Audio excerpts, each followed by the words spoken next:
ಮಾತಾಡ್ತೀನಿ. ಇರಪ್ಪ ಒಂದು ನಿಮಿಷ. ರೇವಣ್ಣ ಆಯ್ತು. ಆರ್ ಅಶೋಕ್, ನಾನು ಅದೆಲ್ಲ ಬೇಡ ಬಿಡಿ ಸರ್, ರೆಕಾರ್ಡ್ಗೆ ಹೋಗ್ಬಿಟ್ಟಿದೆ ಅಂತ ನಾನು ಹೇಳ್ತೀನಿ. ಚೇರ್ಮನ್ ಅಲ್ಲಿ ನೀವು ನಿಮ್ಮ ಇದರಿಂದ ಅಲ್ಲಿಂದ ಮುಂದೆ ಹೋಗೋಣ ಅಂತ ಹೇಳ್ತಾರೆ. ಮಾನ್ಯ ಸಿದ್ದರಾಮಯ್ಯನವರು ಈಗಾಗಲೇ ರೆಕಾರ್ಡ್ಗೆ ಹೋಗ್ಬಿಟ್ಟಿದೆ. ಗೌರವಂತ ಸರ್, ಹೇಳುವುದು ಒಂದು, ಮಾಡುವುದು ಒಂದು. ಇವರ ರಾಜ್ಯಪಾಲರ ಭಾಷಣದಲ್ಲಿ ನಾವು ಪರಿಶಿಷ್ಟ ಜಾತಿ ಮತ್ತು ಹಾಗೂ ಪರಿಶಿಷ್ಟ ವರ್ಗದ ಮೀಸಲಾತಿಯನ್ನು ಉದ್ಯೋಗ ಮತ್ತು ಶಿಕ್ಷಣದಲ್ಲಿ ಕೊಟ್ಟಿದ್ದೇವೆ, ಸಿದ್ದರಾಮಯ್ಯನವರು ಹೇಳೋದು ಎಂದು ಬೆನ್ನು ತಟ್ಟಿಕೊಂಡಿದ್ದಾರೆ. ಪರಿಶಿಷ್ಟ ಜಾತಿಯವರಿಗೆ 15, 17, ಪರಿಶಿಷ್ಟ ವರ್ಗದವರಿಗೆ 3 ರಿಂದ 7. ನಾಲೆಡ್ಜ್ಫುಲ್ಲಿ ವೆಲ್ 50ಕ್ಕಿಂತ ರಿಸರ್ವೇಶನ್ ಹೆಚ್ಚಾಗಬಾರದು ಎಂದು ಇದೆ ಮುಖ್ಯಮಂತ್ರಿಗಳು. 50ಕ್ಕಿಂತ ಹೆಚ್ಚು ರಿಸರ್ವೇಶನ್ ಆಗಬಾರದು ಎಂದು ಇದೆ. 1992ರಲ್ಲಿ ಇಂದ್ರ ಸಹಾನಿ ಕೇಸಿನಲ್ಲಿ ಸುಪ್ರೀಂ ಕೋರ್ಟ್ ಡಿಸಿಷನ್ ನಲ್ಲಿ ಬಹಳ ಸ್ಪಷ್ಟವಾಗಿ ಹೇಳಿದ್ದಾರೆ, ನೀವು ಮೀಸಲಾತಿಯನ್ನು 50% ಜಾಸ್ತಿ ಮಾಡಬೇಕಾದರೆ, ಪ್ರೊಟೆಕ್ಷನ್ ಸಿಗಬೇಕಾದರೆ ಕಾನ್ಸ್ಟಿಟ್ಯೂಷನಲ್ ತಿದ್ದುಪಡಿ ಆಗಬೇಕು. ಸನ್ಮಾನ್ಯ ಸಿದ್ದರಾಮಯ್ಯನವರು 9th ಶೆಡ್ಯೂಲ್ಗೆ ಸೇರಬೇಕು. ನೀವು ಕಾನೂನು ಮಾಡಿದ್ದೀರಿ, ಆರ್ಡಿನೆನ್ಸ್ ಮಾಡಿದ್ದೀರಿ, ನಂತರ ಆಲ್ ಪಾರ್ಟಿ ಮೀಟಿಂಗ್ ಕರೆಯಲಾಯಿತು. ಆಲ್ ಪಾರ್ಟಿ ಮೀಟಿಂಗ್ನಲ್ಲೇ ಹೇಳಿದ್ದೆ, ನೀವು ಇದನ್ನು ಮಾಡುವಾಗ ಮೂಗಿಗೆ ತುಪ್ಪ ಹಚ್ಚುವುದು ಹೋಗೋದು ಬೇಡ, ಯಾಕಂದ್ರೆ ಕಾನ್ಸ್ಟಿಟ್ಯೂಷನಲ್ಲಿ 50%ಗಿಂತ ಮೇಲೆ ಆಗಬಾರ್ದು ಅಂತೇಳಿ ಇಂದಿರಾ ಸಹಾನಿ ಕೇಸಲ್ಲಾಗಿದೆ. ಇತ್ತೀಚೆಗೆ ನೀವು ಮಾಡುತ್ತಿದ್ದೀರಿ ಎಂದರೆ ಅಟ್ಲೀಸ್ಟ್ ಮೂಗಿಗೆ ತುಪ್ಪ ಹಚ್ಚಿದರೆ ವಾಸನೆ ಬರುತ್ತದೆ ಎಂದು ನೀವು ಹಣೆಗೆ ತುಪ್ಪ ಹಚ್ಚಿ ಬಿಡ್ತೀರಾ. ಮೂಗು ತುಪ್ಪದ್ರೆ ಹಚ್ಚಿದ್ರೆ ವಾಸನೆ ಬರ್ತೈತೆ ಅಂತ ಹಣೆಗೆ ತುಪ್ಪ ಹಚ್ಚಿ ಬಿಡ್ತೀರಾ. ಮೂಗಿಗೆ ತುಪ್ಪ ಹಚ್ಚುವುದಿಲ್ಲ, ಹಣೆಗೆ ಹಚ್ಚಿ ಬಿಡುತ್ತೀರಾ. ಏಕೆಂದರೆ ವಾಸನೆಯೂ ಗೊತ್ತಾಗಬಾರದು. ಸಿದ್ದರಾಮಯ್ಯ ಅಷ್ಟೇ, ವಾಸನೆಯೂ ಗೊತ್ತಾಗಬಾರದು. ಚೇರ್ಮನ್, ಇದು ಹೊಸದು ಆಯಿತು. ಆರ್ ಅಶೋಕ್ ಮತ್ತೆ ನಾನು, ಮಾನ್ಯ ಅಧ್ಯಕ್ಷರೇ, ಇವರು ರಿಸರ್ವೇಶನ್ ಬಗ್ಗೆ ಹಣೆಗೆ ಅಲ್ಲ ನೆತ್ತಿಗೆ ಹಚ್ಚಿಬಿಟ್ಟಿದ್ದಾರೆ. SC ST ರಿಸರ್ವೇಶನ್ ಸಂಬಂಧ ನೀವು ತುಪ್ಪವನ್ನು ನೆತ್ತಿಗೆ ಹಚ್ಚಿಬಿಟ್ಟಿದ್ದೀರಿ. ನಾನು ಹೇಳೋದು ಸನ್ಮಾನ್ಯ, ನಾನು ಕೇಳೋದು ನಮ್ಮ ಬೆಲ್ಲದವರು, ಅವರು ನಾನು ಇದ್ದೆ ಅಲ್ಲಿ, ಅದಕ್ಕೋಸ್ಕರ ನಾನು ಆಚೆ ಹೋಗಿದ್ದೆ. ಯಾಕೆ ಅಂತ ಹೇಳಿದ್ರೆ ರೆಕಾರ್ಡ್ ಹುಡ್ಕೋಣ ಅಂತೇಳಿ ರೆಕಾರ್ಡ್ ನಿಮ್ಗೆ ಕಳಿಸ್ಕೊಟ್ಟಿದ್ವಿ. ಇವರೇ ಹೇಳಿದ್ದಾರೆ ಮಾಡೋಕ್ಕಾಗಲ್ಲ. ಈಗ 55%, 56, 56. ಈಗ ಯಾರು ಮೂಗೋಗ್ ತುಪ್ಪ? ನಾವು ಇದೇ ಪ್ರಶ್ನೆನ ಕೇಳ್ಬೋದಲ್ಲ. ನಾನು ದಾಖಲೆ ಕೊಟ್ಟಿದ್ದೀನಿ ಅದಕ್ಕೆ. ಈಗ ನಾವು ನೆತ್ತಿಗಲ್ಲ, ಇವ್ರು ಹಣೆಗೆ ಹಚ್ಚಕ್ಕೆ ಹೋದ್ರೆ ಅಂತ ನಾನು ಹೇಳಿದ್ರೆ ಸರಿ ಇರ್ತತ? ಅದರಿಂದ ನಾವು ಅವತ್ತು ಏನು ಬಿಲ್ಲನ್ನ ತಂದ್ರಿ, ಅದಕ್ಕಿಂತ ಹೆಚ್ಚು ಇವರೇನು ವಿಪರೀತ ಏನಿಲ್ಲ. ಬೊಮ್ಮಾಯಿಯವರು ಅವತ್ತು ನಾನು ಕೇಳಿದ್ದೀನಿ, ಭಾಷಣ ಕೇಳಪ್ಪ, ಅದು ಅವರು ಮೊಬೈಲ್ ವಿಡಿಯೋನು ಇದೆ ನನ್ನ ಹತ್ರ. ಸಿದ್ದರಾಮಣ್ಣ ಅವ್ರು ಭಾಷಣ ಮಾಡಿದ ವಿಡಿಯೋನು ತಂದಿದ್ದೀನಿ. ಆದ್ರಿಂದ ಈಗ ನಮ್ಮ ಉಪನಾಯಕರಿಗೆ ಹೇಳೋದು ಒಳ್ಳೇದಲ್ಲ. ನಾವು ಈ ರಿಸರ್ವೇಶನ್ ಏನಿದೆ, ಯಾರಿಗೆ ಒಳ ಮೀಸಲಾತಿ ಸಿಗಬೇಕಾಗಿದೆ ಅವ್ರಿಗೆ ಸಿಗಬೇಕು. ಆದರೆ ಉಳಿದ ಜನಾಂಗ ಯಾವ್ದಾವ್ದಿದೆ, ಈಗಾಗಲೇ ನಮ್ಮ ಯತ್ನಾಳ್ ಅವರು ಹೇಳಿದ್ದಾರೆ, ಸಣ್ಣ ಪುಟ್ಟ ಜನಾಂಗಗಳು, ಅವ್ರ ಬಗ್ಗೆ ಅವ್ರಿಗೂ ಅನ್ಯಾಯ ಆಗ್ಬಾರ್ದು. ಆ ದೃಷ್ಟಿಯಿಂದ ಮಹದೇವಪ್ಪನವರು ಈ ಬಿಲ್ಲನ್ನ ಏನು ತಂದಿದ್ದಾರೆ, ಇದರಲ್ಲಿ ಏನನ್ನ ಸರಿ ಮಾಡ್ಬೋದು ಅದನ್ನ ಸರಿ ಮಾಡಿ. ಯಾಕಂದ್ರೆ ಇದೊಂದು ಚರಿತ್ರೆ ಆಗೋತತೆ. ಮತ್ತೆ ರಿಸರ್ವೇಶನ್ ಅದು ಬೆಂಕಿ ಅಂಟ್ಕೊಳುತ್ತೆ. ಬಹಳ ದೊಡ್ಡ ವಿಚಾರ, ಸಣ್ಣ ಸಣ್ಣ ವಿಚಾರಕ್ಕೆ ದೊಡ್ಡ ದೊಡ್ಡ ಹೋರಾಟಗಳಾಗಿರೋದನ್ನ ನಾವು ನೋಡಿದ್ರಿ. ನಮ್ಮ ರಾಜ್ಯ ಅಲ್ಲ, ಬೇರೆ ಬೇರೆ ರಾಜ್ಯದಲ್ಲೂ ದೊಡ್ಡ ದೊಡ್ಡ ಹೋರಾಟಗಳಾಗಿದೆ, ಸಾವು ನೋವುಗಳಾಗಿದೆ. ಅದಾಗದು ಬೇಡ. ಪ್ರತಿಯೊಂದು ಹೆಜ್ಜೆನೂ ಕೂಡ ಇರಬೇಕು. ಅದರಿಂದ ಈ ರಿಸರ್ವೇಶನ್ ಇದನ್ನ ನೀವು ಕೂಲಂಕುಷವಾಗಿ ಯಾವ ತುಳಿತಕ್ಕೆ ಒಳಗಾಗಿದ್ದಾರೆ ಅವ್ರಿಗೆ ನ್ಯಾಯ ಕೊಡಿ ಅನ್ನೋ ಮಾತನ್ನು ಹೇಳ್ತೀನಿ. ಮಾನ್ಯ ಅಧ್ಯಕ್ಷರೇ, ಮುಖ್ಯಮಂತ್ರಿಗಳು ಒಂದು ನಿಮಿಷ ನಾನು ಮಾತಾಡ್ತೀನಿ. ಮಾನ್ಯ ಅಧ್ಯಕ್ಷರೇ ಮಾತಾಡ್ರಿ. ಇಲ್ಲ ಸರ್, ನಾ ಮಾತಾಡೋದು ಇಲ್ಲ ದಯಮಾಡಿ ನನ್ನ ಪ್ರಶ್ನೆಗೆ ಮಾನ್ಯ ಅಧ್ಯಕ್ಷರೇ, ಮುಖ್ಯಮಂತ್ರಿಗಳಿಂದ ಮಾನ್ಯ ಮುಖ್ಯಮಂತ್ರಿಗಳು ನಾ ಮಾತಾಡ್ಬೇಕಾದ್ರೆ ನನ್ನ ಪ್ರಶ್ನೆಗೆ ಉತ್ತರ ಕೊಡಲಿಲ್ಲ. 10% ಯಾಕೆ ವಿರೋಧ ಮಾಡ್ತಾ ಇದ್ದೀರಾ? ನೀನು ಸುಳ್ಳು ಹೇಳ್ತಾ ಇದೀಯಾ? ಬಗ್ಗೆ ಇಟ್ಟಾಕ ದ್ವೇಷ ಇದೆ. ಬೆಲ್ಲದ ನೀವು ಸುಳ್ಳು ಹೇಳ್ತಾ ಇದೀಯಾ ಅಂತ ನನಗೆ ಹೇಳಿದ್ರು. ನನಗೆ ಮಾನ್ಯ ಮುಖ್ಯಮಂತ್ರಿಗಳ ನಿಲುವು, ಅವ್ರ ತತ್ವ, ಅವ್ರ ಸಿದ್ಧಾಂತ, ಅದ್ರ ಬಗ್ಗೆ ನನಗೆ ಸಾಕಷ್ಟು ವಿಷಯದಲ್ಲಿ ಅವ್ರ ಬಗ್ಗೆ ನನಗೆ ಭೇದ ಇದೆ. ಆದರೆ ವೈಯಕ್ತಿಕವಾಗಿ ನನಗೆ ಅಪಾರವಾಗಿ ಅವ್ರ ಬಗ್ಗೆ ಗೌರವ ಇದೆ. ಅವರು ಏನು ತತ್ವ ಸಿದ್ಧಾಂತ ನನಗೆ ವಿರೋಧ ಆಗಿದ್ದು ಅದಾವ, ಆದ್ರೆ ಅವ್ರಿಗೇನು ಅದ್ರ ಬಗ್ಗೆ ಬದ್ಧತೆ ಐತಲ್ಲ, ನಾನು ಎಷ್ಟೋ ಸತ್ಯ ಮೆಚ್ಕೊಂತೇನೆ.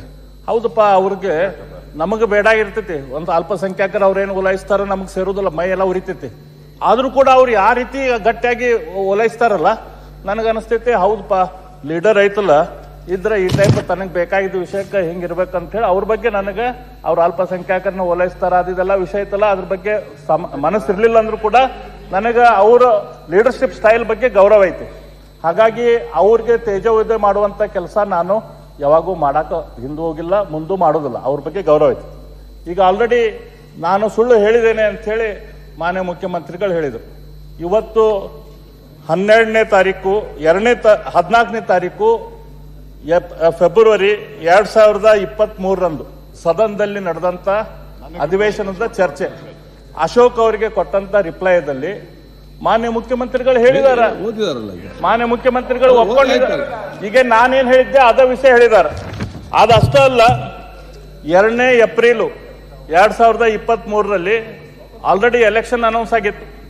ಎಲೆಕ್ಷನ್ ಕಮಿಷನ್ ನಮ್ಮ ರಾಜ್ಯದಲ್ಲಿ ಅವ್ರು ಬಂದಿದ್ರು. ಅವಾಗ ಎಲೆಕ್ಷನ್ ಭಾಷಣದಲ್ಲಿ ಕೂಡ ನನ್ನ ಕಡೆ ಕ್ಲಿಪ್ ತಗೊಂಬಂದೇನೆ, ವಿಡಿಯೋ ಕ್ಲಿಪ್ ತಗೊಂಬಂದೇನೆ, ನಾನು ನಿಮ್ಗೆ ಕೊಟ್ಟು ಕಳಿಸ್ತೇನೆ. ಮಾನ್ಯ ಮುಖ್ಯಮಂತ್ರಿಗಳು ತಮ್ಮ ಭಾಷಣದಲ್ಲಿ ಇದನ್ನ ಹೇಳಿದ್ದಾರೆ. ಇವರು ಬಿಜೆಪಿಯವರು ತಪ್ಪು ದಾರಿಗೆ ಎಳಿತಾ ಇದ್ದಾರೆ, ಇವರು 17% ಕೊಡ್ತಾ ಇಲ್ಲ, ಮೂಗಿಗೆ ತುಪ್ಪ ಹಚ್ಚುವಂತ ಕೆಲಸ ಮಾಡ್ತಿದ್ದಾರೆ, ಇದು ಕೊಡ್ಲಿಕ್ಕೆ ಸಾಧ್ಯ ಇಲ್ಲ ಅಂತ ಹೇಳಿದ್ದಾರೆ. ಇದೇ ವಿಷಯ ನಾ ಹೇಳಿದ್ದೇನೆ. ಮಾನ್ಯ ಮುಖ್ಯಮಂತ್ರಿಗಳು ನಾ ಸುಳ್ಳು ಹೇಳಿದ್ದೇನಂತೆ ನನ್ನ ಮೇಲೆ ಹೇಳಿದ್ದಾರೆ. ದಯಮಾಡಿ ನಾನು ವಿನಂತಿ ಮಾಡ್ಕೊಂತೇನೆ, ಮಾನ್ಯ ಮುಖ್ಯಮಂತ್ರಿಗಳ ಈ ಮಾತನ್ನು ತಾವು ವಾಪಸ್ ತಕ್ಕೋರಿ, ಈ ಮಾತನ್ನು ವಾಪಸ್ ತಕ್ಕೋರಿ. ಇದು ಈ ವಿಷಯ ಕೂಡ ಅದ್ರ ಬಗ್ಗೆ ಮಾನ್ಯ ಮುಖ್ಯಮಂತ್ರಿಗಳಿಗೆ ನೆನಪು ಮಾಡಿ ಕೊಡ್ತಾ ಇದ್ದೇನೆ. ಅವ್ರಿಗೆ ನೆನಪಿರಾಕಿಲ್ಲ, ಈ ವಿಷಯ ಅವ್ರಿಗೆ ನೆನಪು ಮಾಡಿ ಕೊಡ್ತಾ ಇದ್ದೇನೆ. ಹಿಂದೆ ಇದನ್ನ ಹೇಳಿದ್ದಾರೆ. ನಾವೊಂದು ಅಬ್ಜೆಕ್ಷನ್ ಮಾಡಿದ್ದೆ, ಮುಖ್ಯಮಂತ್ರಿಗಳು 10% ಬಗ್ಗೆ ವಿರೋಧ ಮಾಡ್ತಾ ಇದ್ದಾರೆ. ಸಂವಿಧಾನಾತ್ಮಕವಾಗಿ ಕೇಂದ್ರ ಸರ್ಕಾರ ಕೊಟ್ಟಂತ ಸನ್ಮಾನ್ಯ ಸಭಾಧ್ಯಕ್ಷರೇ, ಒಂದ್ ಸೆಕೆಂಡ್ ಬರೀ ಆಗ್ಲಲ್ಲ ಎದ್ದೇಳ್ತಾನೆ. ನಾನು ಅಸೆಂಬ್ಲಿನಲ್ಲಿ ಮಾತಾಡಿರ್ತಕ್ಕಂಥದ್ದು ಈಗ ಇದನ್ನ ಓದಿ ಹೇಳಿದ್ರು ಇವರು ಮಾನ್ಯ ವಿರೋಧ ಪಕ್ಷದ ನಾಯಕರು. ನಾನು ಏನು ಹೇಳಿದ್ದೀನಿ ಅಂತಂದ್ರೆ, ಇಂದಿರಾ ಸಹಾನಿ ಕೇಸ್ನಲ್ಲಿ 1992ನಲ್ಲಿ 9 ಜನಗಳ ಜಡ್ಜು, ಒಂದು ಕಾನ್ಸ್ಟಿಟ್ಯೂಷನಲ್ ಬೆಂಚು, ಅವರು ಒಂದು ಸ್ಟೇಟ್ಮೆಂಟ್ ಒಂದು ತೀರ್ಪು ಕೊಟ್ಟಿದ್ದಾರೆ. ತೀರ್ಪು ಪ್ರಕಾರ 50%ಗಿಂತ ಜಾಸ್ತಿ ಮಾಡಬಾರ್ದು ಮೀಸಲಾತಿ ಅಂತ ಹೇಳಿದ್ದಾರೆ. SC/ST ಬಗ್ಗೆ ಮಾತಾಡಿಲ್ಲ ನಾನು, 50% ಮಾತಾಡಿದ್ದಾರೆ. ಅದಕ್ಕೆ ತಿದ್ದುಪಡಿ ತಗೊಬರ್ರಿ. ನೋಡಿ, ನಾನು ಓದ್ಬಿಡ್ತೀನಿ ಮಾನ್ಯ ಇಲ್ಲಿ ಹೇಳಿರ್ತಕ್ಕಂಥದ್ದು. ಇದರಲ್ಲಿ ಪರಿಶಿಷ್ಟ ವರ್ಗ ಪರಿಶಿಷ್ಟ ಜಾತಿ ಅಂತ ಹೇಳ್ತೀನಿ ಕೇಳ್ರಿ. ನಾನು ಬೇಡ, ಈಗಾಗಲೇ ರೆಕಾರ್ಡ್ ಹೋಗಿಬಿಟ್ಟಿದೆ. ನೀನ್ ಹೇಳಿ ಓದಿರೋದು ನೀನು ಹೇಳ್ತಾ ಇದ್ದೀನಿ ನಾನು. ನಿಮ್ಗೆ ಜಗಳ ಆಗಿದ್ದಿಲ್ಲಿ. ಹೌದೌದು, ಅದಕ್ಕೆ ಹೇಳ್ತಾ ಇದ್ದೀನಿ ನಾನು. ಅದಕ್ಕೆ ಈಗಾಗಲೇ ರೆಕಾರ್ಡಿಗೆ ಹೋಗಿಬಿಟ್ಟಿದೆ. ಹೇಳುವುದು ಒಂದು, ಮಾಡುವುದು ಒಂದು. ಇವರ ರಾಜ್ಯಪಾಲರ ಭಾಷಣದಲ್ಲಿ ನಾವು ಪರಿಶಿಷ್ಟ ಜಾತಿ, ಇವರ ರಾಜ್ಯಪಾಲರ ಭಾಷಣದಲ್ಲಿ ನಾವು ಪರಿಶಿಷ್ಟ ಜಾತಿ ಮತ್ತು ಪರಿಶಿಷ್ಟ ವರ್ಗದವರಿಗೆ ಮೀಸಲಾತಿಯನ್ನು ಉದ್ಯೋಗದಲ್ಲಿ ಮತ್ತು ಶಿಕ್ಷಣದಲ್ಲಿ ಕೊಟ್ಟಿದ್ದೇವೆ ಎಂದು ಬೆನ್ನು ತಟ್ಟಿಕೊಂಡಿದ್ದಾರೆ. ನಿಮ್ಗೆ ಹೇಳ್ತಾ ಇರೋದು, ಬೆನ್ನು ತಟ್ಟಿಕೊಂಡಿದ್ದಾರೆ. ಪರಿಶಿಷ್ಟ ಪಂಗಡದವರಿಗೆ, ಪರಿಶಿಷ್ಟ ಜಾತಿಯವರಿಗೆ 15ರಿಂದ 17%, ಪರಿಶಿಷ್ಟ ವರ್ಗದವರಿಗೆ 3ರಿಂದ 7%. ನೋಯಿಂಗ್ಲಿ ವೆಲ್ 50%ಗಿಂತ ರಿಸರ್ವೇಷನ್ ಹೆಚ್ಚಾಗಬಾರದು ಎಂದು ಇದೆ. 1992ರಲ್ಲಿ ಇಂದಿರಾ ಸಹಾನಿ ಕೇಸ್ನಲ್ಲಿ ಸುಪ್ರೀಂ ಕೋರ್ಟ್ ಡಿಸಿಷನ್ನಲ್ಲಿ ಬಹಳ ಸ್ಪಷ್ಟವಾಗಿ ಹೇಳಿದ್ದಾರೆ, ನೀವು ಮೀಸಲಾತಿಯನ್ನು 50%ಗೆ ಜಾತಿ ಮಾಡಬೇಕಾದ್ರೆ, ಪ್ರೊಟೆಕ್ಷನ್ ಸಿಗಬೇಕಾದ್ರೆ ಕಾನ್ಸ್ಟಿಟ್ಯೂಷನ್ ತಿದ್ದುಪಡಿ ಆಗಬೇಕು.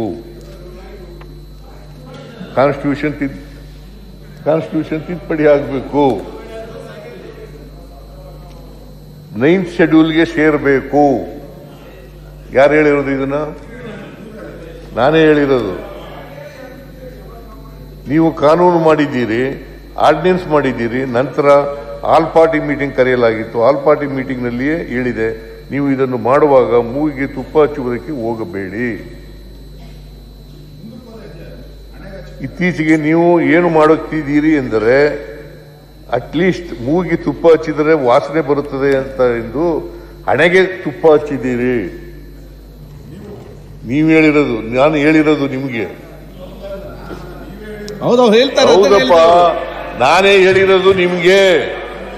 50% ಸುಪ್ರೀಂ ಕೋರ್ಟ್ ಡಿಸಿಷನ್ ಇರೋದು ಹಂಗೆ ಹೇಳ್ತಾ ಇರೋದು. ನೀವು 50% ಗಿಂತ ಜಾಸ್ತಿ ಸುಪ್ರೀಂ ಕೋರ್ಟ್ ಡಿಸಿಷನ್ ಇದೆ. 57% ಮಾಡಿದ್ದೀರಲ್ಲ. ಕೇಳ್ರಿ, ನಿಮ್ಗೆ ಅರ್ಥ ಆಗದೆ ಇದ್ರೆ ನಾವು ಏನ್ ಮಾಡೋದು? ಅಲ್ಲ, ಸುಪ್ರೀಂ ಕೋರ್ಟ್ ಡಿಸಿಷನ್ ಇದೆ. ಅದು ಗೊತ್ತಿದೆ ಸರ್, ಅದು ಗೊತ್ತಿದೆ. ಮತ್ತೆ ಅವತ್ತು ಅದನ್ನೇ ಚರ್ಚೆ ಹೇಳಿದ್ದು ಆಯ್ತು, ಅವತ್ತು ಚರ್ಚೆ ಆಯ್ತು. ನಾವ್ ಹೇಳಿದ್ರಿ ಎಕನಾಮಿಕಲಿ ಬ್ಯಾಕ್ ಅಂತ ಮೋದಿ ಅವರು 10% ಜಾಸ್ತಿ ಮಾಡಲ್ವೇನ್ರಿ ಸಂವಿಧಾನ ಇಟ್ಬಿಟ್ಟು? ಅದಿದೆ ತಂದಿಲ್ಲ ನಾನು, ಅದೆಲ್ಲ ಚರ್ಚೆ ಆದರೂ ಸುಪ್ರೀಂ ಕೋರ್ಟ್ ಡಿಸಿಷನ್ ಇದೆ. ಮಾಡ್ಲಿ, ಇನ್ನೂ ಅದು ಕೊಡೋಣ.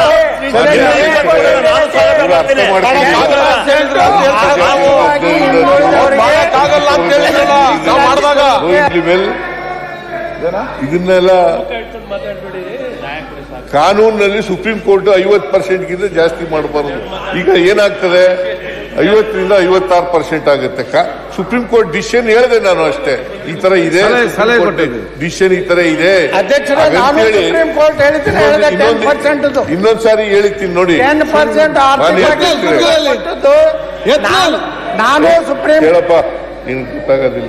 ಸೊ 50% ಮುಖ್ಯಮಂತ್ರಿಗಳೇ 10% ಏನು ಆರ್ಥಿಕವಾಗಿ ಕೂತ್ಕೊಳ್ಳಿ, ನಾನು ಕೂತ್ಕೊಳ್ಳಿ ಅವ್ರೆ. ಅದನ್ನು ಸುಪ್ರೀಂ ಕೋರ್ಟ್ ಎತ್ತಿ ಹಿಡಿದಿದೆ. ಕೂತ್ಕೊಳ್ಳಿ. ನಾ ಹೇಳೋದು ಕೂತ್ಕೊಳ್ಳಿ ಅಲ್ಲಿ. ನಾ ಹೇಳೋದು ಹೇಳಾವಣೆ. ಮುಗಿಸಿಲ್ಲ ಮಾನ್ಯ ಅಧ್ಯಕ್ಷರು, ನಾನು ಈಲ್ಡಾಗೂ ಇಲ್ಲ, ಮುಗಿಸೂ ಇಲ್ಲ. ಅದಕ್ಕೋಸ್ಕರ 2019 ಜೂನ್ ತಿಂಗಳಲ್ಲಿ ಮಾನ್ಯ ಪ್ರಿಯಾಂಕ್ ಖರ್ಗೆ ಅವರು ಸಮಾಜ ಕಲ್ಯಾಣ ಇಲಾಖೆ ಸಚಿವರಾಗಿದ್ದಾಗ, ಪ್ರಿಯಾಂಕ್ ನಿಮಗೆ ಜ್ಞಾಪಕವಿದೆಯೇ, ಜೂನ್ 2019 ಆಗ ಸಮ್ಮಿಶ್ರ ಸರ್ಕಾರ ಅಧಿಕಾರದಲ್ಲಿ ಇತ್ತು. ಆಗ ನ್ಯಾಯಮೂರ್ತಿ ನಾಗಮೋಹನ್ ದಾಸ್ ಅವರ ಅಧ್ಯಕ್ಷತೆಯಲ್ಲಿ ಒಂದು ಆಯೋಗ ರಚನೆಯಾಯಿತು. ಅವರು 2020 ಜುಲೈ ತಿಂಗಳಲ್ಲಿ ಒಂದು ವರದಿ ಕೊಟ್ಟರು.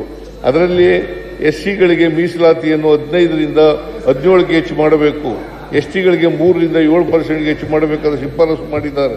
ಎರಡನ್ನೂ ಸೇರಿಸಿದರೆ ಎಸ್ಟಿಗಳಿಗೆ 4%, ಎಸ್ಸಿಗಳಿಗೆ 2%, ಎಸ್ಟಿಗಳಿಗೆ 4%, ಎಸ್ಸಿಗಳಿಗೆ 2%, ಒಟ್ಟು 6% ಹೆಚ್ಚಾಯಿತು.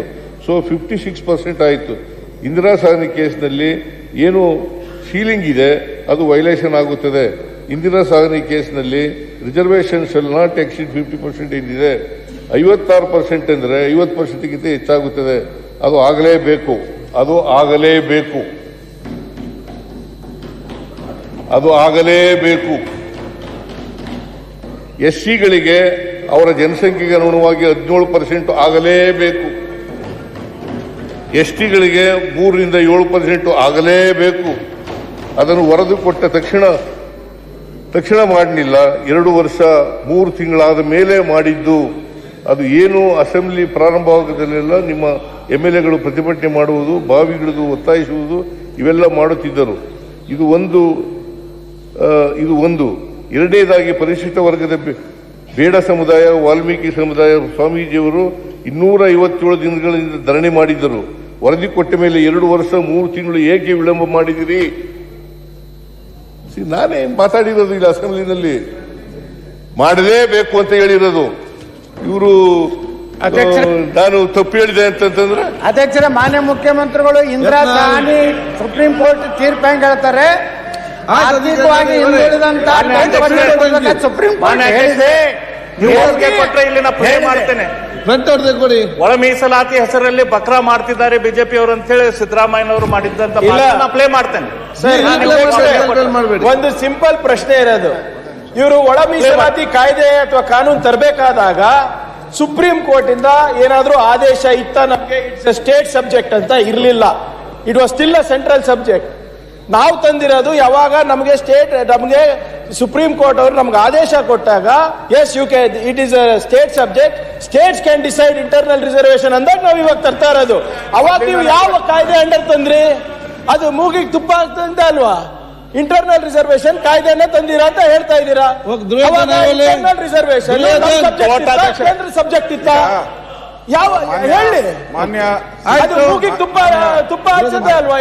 ಒಂದೇ ನಿಮಿಷ ಆಯ್ತು. ಇಲ್ಲ ಕರೆಕ್ಟ್ ಅಲ್ಲ ಹೇಳ್ಬಿಡಿ ಸರ್. ಈಗ ದಾರಿ ಅಶೋಕಣ್ಣ ಸರ್ ಇದು ಸೆಟ್ಲ್ ಆಗಿ ಮ್ಯಾಟ್ರು. ಯಾಕಂದ್ರೆ ನಾನು ಸಮಾಜ ಕಲ್ಯಾಣ ಸಚಿವನಿದ್ದಾಗ ನಾವು ಇದು ಅಧ್ಯಯನ ಮಾಡಿದೀವಿ. ವಿರೋಧ ಮಾಡಿಲ್ಲ, ತಿದ್ದುಪಡಿಗಳನ್ನು ಹೇಳಿದ್ದೀವಿ,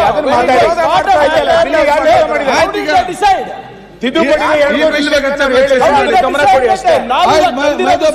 ಸನ್ಮಾನ್ಯ ಅಧ್ಯಕ್ಷರೇ, ಸುಪ್ರೀಂ ಕೋರ್ಟ್ ಅವರು ಇದು ನೀವು ಡಿಸೈಡ್ ಮಾಡಿಲ್ಲ. ಅವ್ರು ಯಾಕೆ ಮೈ ಪಂಚ್ಕೊಂತ ಇದ್ದಾರೆ? ಮೈ ಪಂಚ್ಕೊಳ್ಳೋದು ಬೇಡ. ನಾವು ಜಸ್ಟ್ ನಮ್ಮ ಉಪನಾಯಕರ ಪ್ರಶ್ನೆ ಬಂದಾಗ ನಾವು ಅವ್ರ ಬೆಂಬಲಕ್ಕೆ ನಿಲ್ಬೇಕು, ನಮ್ಮ ಕರ್ತವ್ಯ. ಅದರಿಂದ ನಾನು ನಿಂತಿದ್ದೀನಿ, ದಾಖಲೆ ತಂದು ತೋರಿಸಿದ್ದೀನಿ. ಮಾನ್ಯ ಸಿದ್ದರಾಮಯ್ಯನವರು ಹೇಳ್ತಾರೆ, ಅದನ್ನು ಹೇಳಿದ್ರು, ನಾಗಮೋಹನ್ ದಾಸ್ ಅವ್ರನ್ನ ನೇಮಕ ಮಾಡಿದ್ದು ನಾವೇ ಅಂತಂದ್ರು. ಇವಾಗೂ ಹೇಳ್ತಾ ಇದ್ದಾರೆ ಅದು. ಅವಾಗೂ ಹೇಳಿದ್ರು ಅವರು, ಹಿಂದೆ ಆದಾಗೂ ಕೂಡ ನಾನೇ ನಾಗಮೋಹನ್ ದಾಸ್ನ ನೇಮಕ ಮಾಡಿದ್ದು ಅಂತ. ಅವಾಗ ಹೇಳಿಲ್ಲ. ಪ್ರತಿಪಕ್ಷ ನಾಯಕರೇ, ಪ್ರತಿಪಕ್ಷ ಅವರೇ, ಈಗ ಈ ನಾನೇ ಸಚಿವನಿಂದ ಸಮಾಜ ಕಲ್ಯಾಣ ಹೇಳಿದ್ರು. ಈಗ ಈ ಬಿಲ್ ಬಗ್ಗೆ ನಿಮ್ಗೆ ಆಸಕ್ತಿ ಇದೆಯಾ? ಅಧ್ಯಕ್ಷರೇ ಸಲಹೆ ಕೊಡಿ. ಈಗ ಅಧ್ಯಕ್ಷರೇ ಒಂದೇ ನಿಮಿಷ.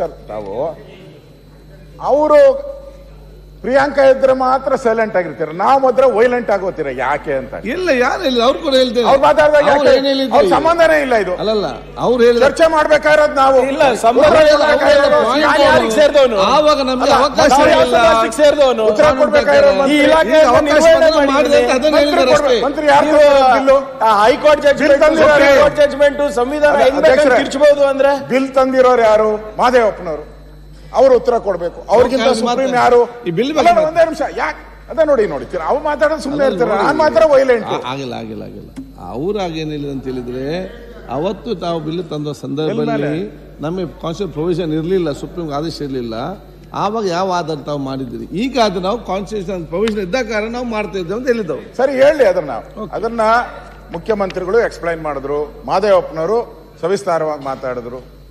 ಅವ್ರ ಅವಶ್ಯಕತೆ ಬಂದಾಗ ಮಾದೇವಪ್ಪನವ್ರು ಹೇಳ್ತಾರೆ, ನಾನು ಸ್ವಲ್ಪ ಕಡಿಮೆ ಓದಿಲ್ಲ, ನೀ ಹೇಳು ಅಂತ ಹೇಳಿದ್ರೆ ಹೇಳಿ, ಬೇಕಾದ್ರೆ ಆಮೇಲೆ ಹೇಳಿ. ನಾನು ಇವಾಗ ಮುಖ್ಯಮಂತ್ರಿ ಹೇಳಿರೋದಕ್ಕೆ ನಾನು ಉತ್ತರ ಕೊಟ್ಟಿದ್ದೀನಿ ಅಷ್ಟೇ. ಅದರಿಂದ ಇಲ್ಲಿ ನೀವು ಮುಖ್ಯಮಂತ್ರಿಗಳು ದ್ವಿಮುಖ ನೀತಿ ಬೇಡ, ಎರಡು ಫೇಸ್ ಬೇಡ, ಡಬಲ್ ಆಕ್ಟಿಂಗ್ ಬೇಡ. ಅವಾಗ ಒಂದು ಹೇಳೋದು, ಇವಾಗ ಒಂದು ಹೇಳೋದು, ಅದು ಬೇಡ. ಡಬಲ್ ಆಕ್ಟಿಂಗ್ ಬೇಡ. ಒಂದು ಅವಾಗೂ ಅದನ್ನೇ ಹೇಳ್ಬೇಕಾಯ್ತು, ಎರಡು ಮುಖಗಳು ಅಂತೇಳಿ. ಅಲ್ಲ, ಸ್ಪ್ಲಿಟ್ ಅದೇನೋ ಹೇಳ್ತಾರಲ್ಲ, ಒಂದು ಪಿಕ್ಚರ್ ಸ್ಪ್ಲಿಟ್ ಪರ್ಸನಾಲಿಟಿ, ಹಂಗ ಬೇಡ. ಅವತ್ತು ಅದನ್ನ ಹೇಳಿದ್ರು, ನೀವ್ ಹೆಂಗ್ ಮಾಡ್ತೀರಾ, ಮೂಗುಗ್ ತುಪ್ಪ ಯಾಕೆ ಸವರ್ತೀರಾ ಅವಾಗ ಹೇಳಿದವರು. ಇವಾಗ ಹೇಳ್ತಾ ಇದಾರೆ ರಿಸರ್ವೇಶನ್ ಇನ್ನೂ ಜಾಸ್ತಿ ಆಗ್ಬೇಕು ಅಂತೇಳಿ. ಅವಾಗ ನಾವು ಮಾಡಿದಿರಿ, ಜಾಸ್ತಿ ಮಾಡಿದ್ಕೆ ನಮ್ಗೆ ಹೇಳಿದ್ದು ತುಪ್ಪ ಸವರಿದ್ದೀರಾ ಅಂತ. ನೀವಾಗ ಏನ್ ಸವರ್ತಾ ಇದ್ದೀರಾ? ಈಗೇನ್ ಸವರ್ತಾ ಇದ್ದೀರಾ? ನಾನು ಮೊದಲೇ ಹೇಳ್ತೀನಿ, 9 ಶೆಡ್ಯೂಲ್ ಸೇರಿಸಿ ಅಂತ ಹೇಳಿ ಸಲಹೆ ಕೊಟ್ಟಿದ್ದೆ. ಸಲಹೆ ಕೊಟ್ಟಿದ್ದೆ. ನಮಗೆ ಎಸ್ಸಿಗಳಿಗೆ ನ್ಯಾಯ ಕೊಡಿ. ಇಂದಿರಾ ಸಹಾನಿ ಕೇಸ್ನಲ್ಲಿ ಇದು ಊಹಿತ ಆಗಲ್ಲ, ಅದಕ್ಕೋಸ್ಕರ 9 ಶೆಡ್ಯೂಲ್ ಸೇರಿಸಿ ಅಂತ ಹೇಳಿದೆ. ಅಯ್ಯೋಲೆ ಅವರೇ, ಒಬ್ಬನೇ ಇವನ್ನೆಲ್ಲ ಇಲ್ಲ ಸರ್, ಸನ್ಮಾನ್ಯ ಸಭಾಧ್ಯಕ್ಷರೇ, ಅವ್ರಿಗೆ ನ್ಯಾಯ ಕೊಡಿ. ಸಭಾಧ್ಯಕ್ಷೆ ನ್ಯಾಯ ಕೊಡಿ. ನಾವೇನು ಮೈ ಸನ್ಮಾನ್ಯ ಸಭಾಧ್ಯಕ್ಷರೇ, ಏನಾಯ್ತು?